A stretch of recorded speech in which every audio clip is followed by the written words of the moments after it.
Here in the rainforests of Central America, 1,000 years ago, a great civilization perished. It was already ancient at that time. Born in the days of Nebuchadnezzar of Babylon, it outlived the Roman Empire and the reign of Charlemagne. But by the time the Spaniards invaded the New World and discovered this startling history, its greatest achievements were long in the past. The classic temples and palaces of the Maya had lain in ruin for 5 centuries.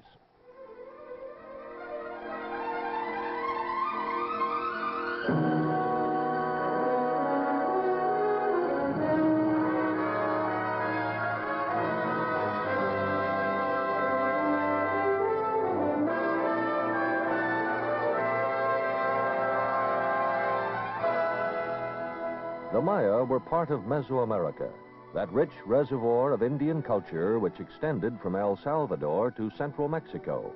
From the west, it received nourishment from 3 related civilizations at La Venta, Monte Alban, and Teotihuacan. The torrid swamplands bordering the Gulf of Mexico produced one of the earliest high cultures in the Americas, famous for its colossal sculpture of helmeted men with thick lips and flat noses. These huge basalt heads, up to 9 feet high and weighing as much as 40 tons, were produced at La Venta and other southern Gulf Coast sites by a people whom we call the Olmecs. Much remains to be learned about the Olmec people who produced this extraordinary monumental art style, but their influence was to extend throughout the length and breadth of Mesoamerica.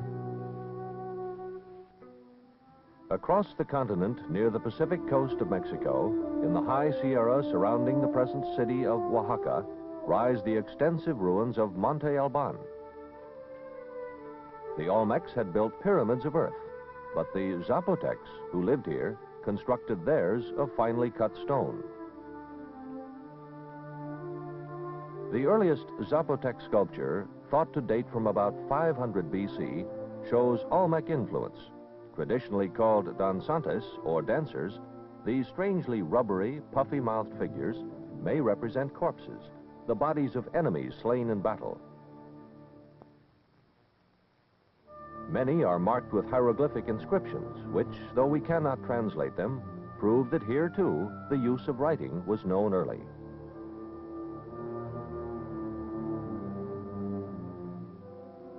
The Mesoamerican site most familiar to tourists is Teotihuacan near Mexico City, with its 2-mile-long avenue and pyramids of the sun and moon. Its religion, artwork, and ideas were exported widely and are found as far away as Guatemala City. Teotihuacan called itself the gathering place of the gods, chief among whom was the feathered serpent, still worshipped at the time of the Spanish conquest as Quetzalcoatl.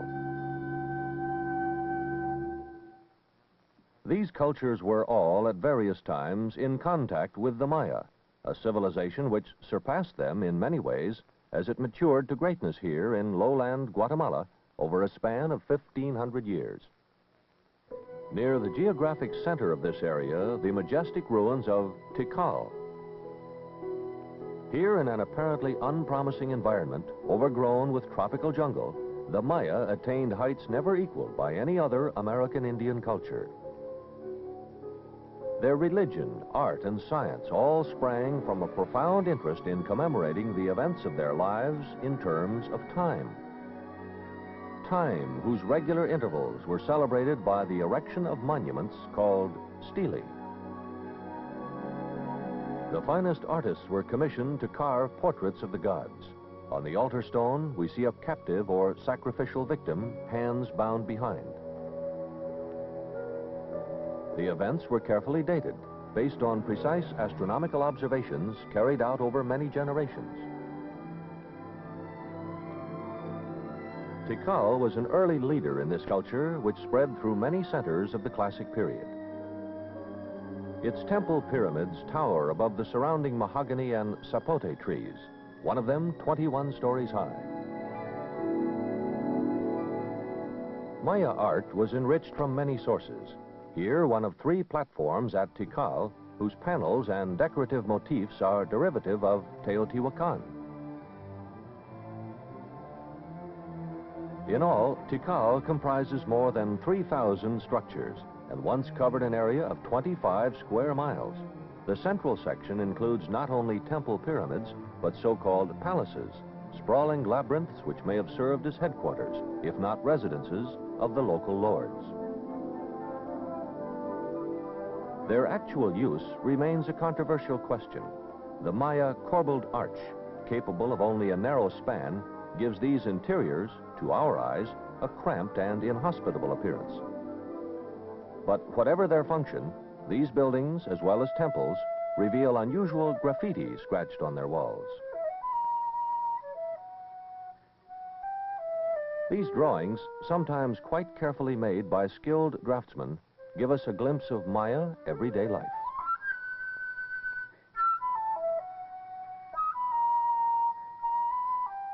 Most of what we see at Tikal dates from the late Classic period, from the 7th to the 10th centuries. But many earlier structures remain. This fine temple from approximately 250 AD. The Maya destroyed and rebuilt their temples ever higher. Excavation beneath the North Acropolis reveals this giant mask, which predates the temple on the surface by centuries. Lower levels extend back to about 300 BC. Survey, excavation, and restoration of Tikal have taken several decades. It is one of the largest archaeological projects ever undertaken. Inaugurated in 1956 by the University Museum of the University of Pennsylvania in cooperation with the Guatemalan government. Restoration of key parts of the central area is now complete, and Tikal is preserved for the people of Guatemala as a wildlife refuge and national park.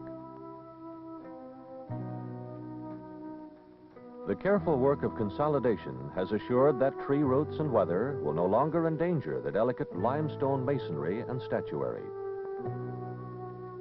Temples, once little more than earthen mounds, have been cleared of rubble and revealed in their original form. The Great Plaza, heart of Tikal, surrounds the visitor with an unforgettable impression of the classic Maya world.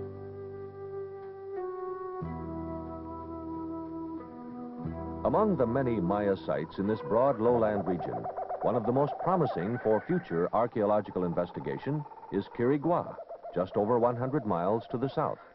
Although only slightly excavated and smaller than Tikal, it is famous for its extraordinary sculpture dating from the height of the Classic period.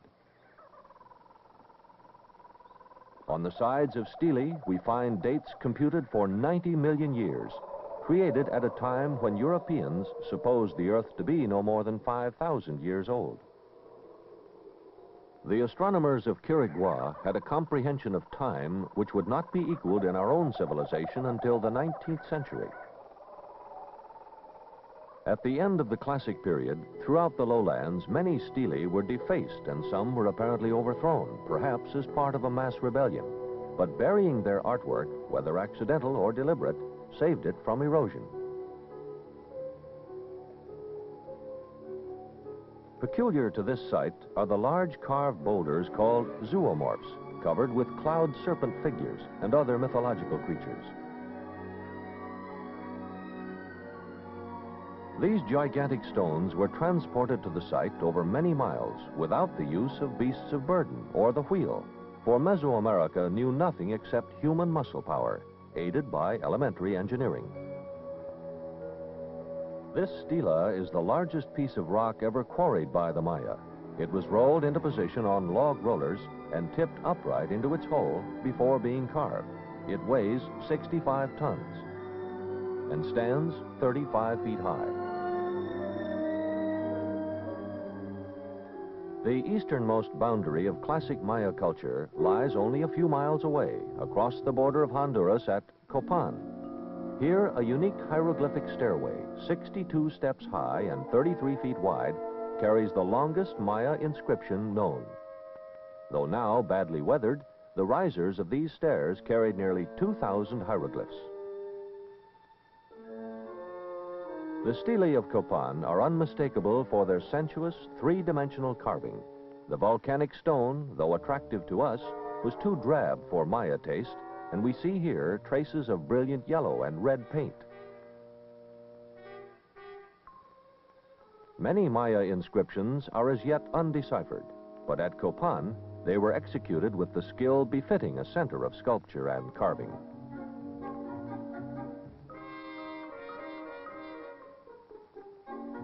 As at Tikal, the stelae were accompanied by altar stones. Here, the death god with his fleshless jaws. They come in many shapes and sizes, and though we call them altars, we can only guess at their significance and use.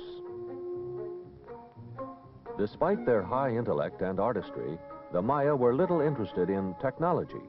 During several thousand years, their tools remained much the same. It's hard for us to remember that this intricate and polished sculpture was made entirely with stone implements. Beneath this stela at Copan was found buried the only evidence of metallurgy from a classic Maya site, a secret cache of offerings to the gods, which included two tiny fragments of a gold figurine, probably obtained by trade from outside the Maya world. Unlike Tikal, which depended on rainwater, Copan was supplied by this river, which has since washed away many of its ruins. Another riverine site, marking the extreme opposite western boundary of the classic lowland area, is Palenque, 300 miles from Copan in Mexico. Such classic Maya centers were probably not cities as we use the term today. Their relatively modest resident population was enormously swelled on festival and market days when the Maya gathered here from their scattered farms to worship and trade. Palenque was their cathedral, their fairground, sports arena, and marketplace. Vivid ceremonies marked the dedication of a new temple or the funeral of an important person, such as the ruler whose tomb was constructed deep within this pyramid. As at Tikal, temples at Palenque were surmounted by elaborate crests called roof combs to make them even more impressive in the eyes of worshippers. Beneath the palace was built an aqueduct to hide the river Otolum, which otherwise would divide this site in two. Palenque artists are famous for their stucco work, and the portico of the palace is decorated with figures in relief. Here we see a Maya lord dressed in plumes, carrying the symbol of his authority. Lining the many patios of the palace, we find other figures of stone, who may be captives or prisoners receiving judgment at the Maya court. They show submission by raising one hand to the opposite shoulder. But though we know a great deal about Maya art and intellect, we know almost nothing about Maya government and little about the daily experience of Maya life. We would know even less were it not for the discovery of this unimposing-looking building, which in 1946 was publicized to the world by a filmmaker named Giles G. Healy. For here is the fabled Bonampak, a name which means in Maya, painted walls. The building contains 3 rooms, each of which is covered, walls and ceiling, with a virtual encyclopedia of scenes at a Maya court. These murals have enabled scholars to reconstruct much more completely the details of ritual, costume, social custom, and life as it was lived in such centers as Tikal, Copan, and Palenque during the 4th to 9th centuries AD.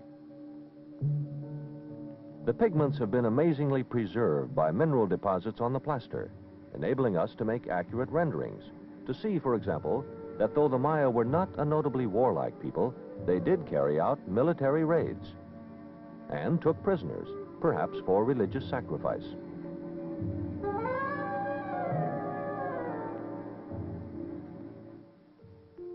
The scientist looks to Maya art for information, but the art historian sees it as among the most beautiful created in the Americas.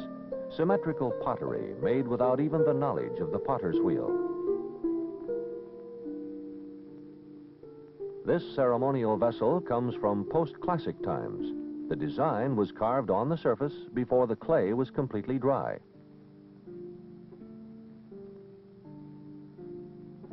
The hallmark of the classic period is polychrome pottery. This, called the chama vase, shows not black-skinned natives, but Indians wearing black paint. Note the naked lower face and hand. We know the Maya had also books of painted bark cloth called codices, but books from this early period have completely disappeared.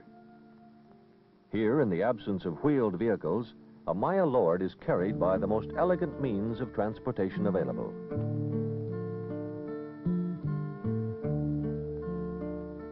The elongated head and sloping forehead shown in Maya painting is not merely an artistic convention. The Maya practiced skull deformation, binding the head in early childhood to prevent longitudinal growth. This distortion, considered a mark of beauty, is accurately reflected in their art. Early sculpture was expressive but crude. Commencing about 300 AD, it gradually assumed that mastery of form which we have seen in the stele and stucco work of their buildings. Even minor figurines, shown in these small pottery fragments, carry a stamp which is undeniably classic.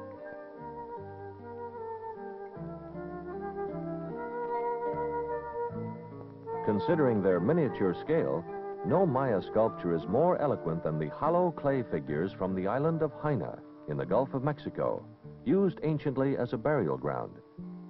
Grave offerings commonly included such figures as this, only 5 or 6 inches high.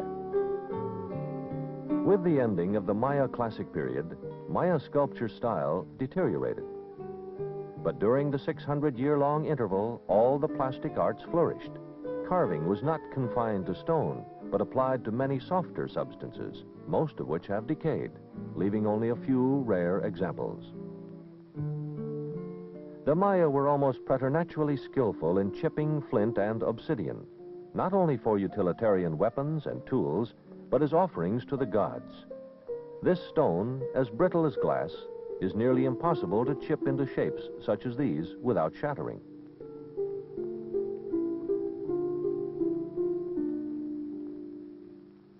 Nothing, however, better demonstrates Maya skill than their remarkable carvings in jade, one of the hardest minerals known. Using only stone tools, bone and reed drills, and sand for grinding, the Maya created outstanding lapidary art. They called jade their precious stone of grace, symbol of green corn and clear water, the essentials of life itself.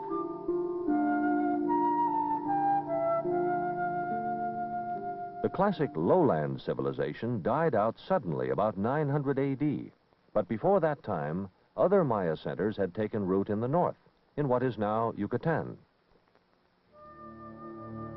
50 miles from the city of Merida, the site called Uxmal is one of the greatest of these. We are not certain about its relationship with the other Maya region to the south, but they coexisted over a long period of time. The masonry at Uxmal was never equaled elsewhere. Though we think of mosaics as being composed of many small pebbles, some of these stones are a yard long and weigh several hundred pounds. There are 20,000 of them in this one building alone.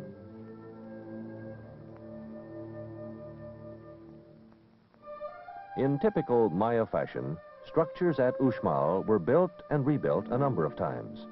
This temple pyramid, unusual in that it has an oval base, is the 5th and final version, and features masks of Chak, the rain god, on its face.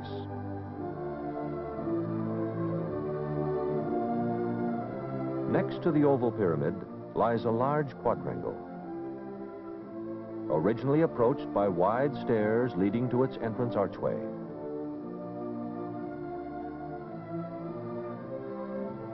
We enter a noble courtyard with 4 great facades looking down upon it, each ornamented from one end to the other with the richest and most intricate carving, a scene of strange magnificence, surpassing any that is now to be seen. So wrote John Lloyd Stephens, a New York lawyer and gentleman adventurer who introduced the Maya to the modern world. Stephens camped in these same ruins in 1841.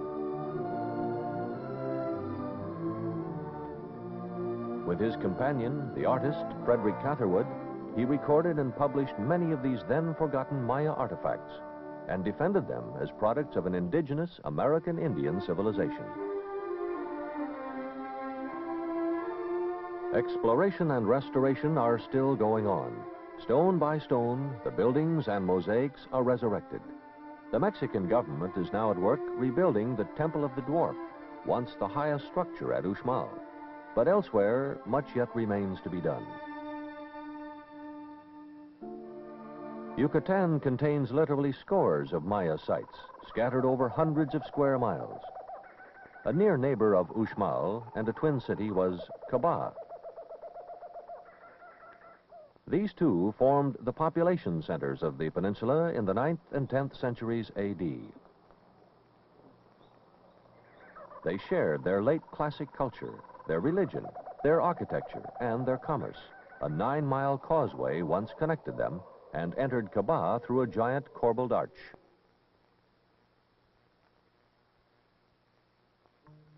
Classic Maya architecture is found even at Chichen Itza, showing that this city too was established before the 10th century. But here we see the radical changes which took place when Mexican invaders called Toltecs conquered the Yucatan about 950 A.D. An astronomical observatory, its windows aligning with important positions of the sun and moon, one of which marks March 21st, the vernal equinox.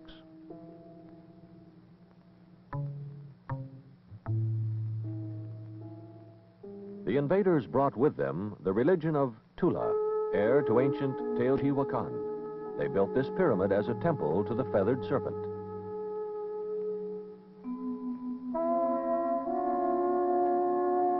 The serpent was the patron deity of Chichen Itza, a great hero god who created mankind from his own blood and gave him the priceless gift of corn. The Toltecs called him Kukulkan. In the 12th century, Chichen Itza was a real city, a metropolis whose grandeur was still venerated in the time of Cortez, 400 years later. But it was a Toltec city. By this time, the Maya were a subservient and dominated people. The central area covers 2 square miles. It contains numerous temples, ceremonial dance platforms, council halls, ritual sweat baths, and a large permanent market. It has 6 ball courts, the largest of which is bigger than a football field. The sacred game was played at the foot of this temple. The sides of the playing field are lined with long friezes of Toltec warriors in full regalia. Military orders were the eagle, the jaguar, and the puma, all carnivores. Their religion, a bloody one. The heads of sacrificial victims were displayed on the tsampantle, or skull rack. And here the notorious well of sacrifice, in which hundreds of Maya young people were thrown to their deaths to honor Toltec gods.